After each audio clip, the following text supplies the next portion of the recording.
بسم اللہ الرحمن الرحیم۔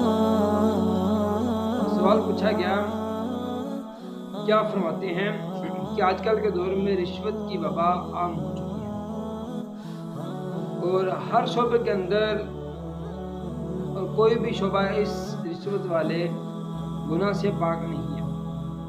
تو یہاں تک کہ نوکری حاصل کرنے کے لیے بغیر رشوت کے کوئی چارہ نہیں۔ اس صورت میں اگر کوئی شخص نوکری حاصل کرنے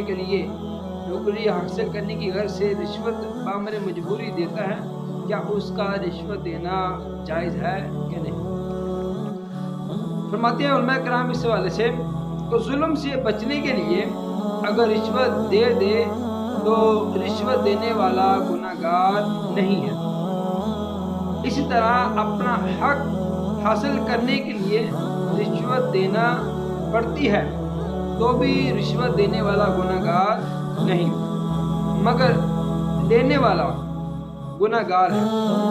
مگر نجائز فائدہ حاصل کرنے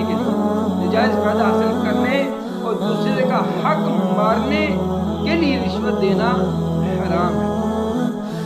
لہذا اگر کوئی شخص اس ملازمت کا اہل ہے جس کے لیے کوشش کر رہا ہے اور بغیر رشوت کے وہ ملازمت نہیں ملتی تو رشوت دینے والا گناہگار نہیں ہے۔ اسی وجہ سے مزید فرماتے ہیں کہ اگر واقعی یہ ملازم اپنی ذاتی قابلیت کی بنا پر اس ادارے کی ملازمت کا اہل ہے اور اس وقت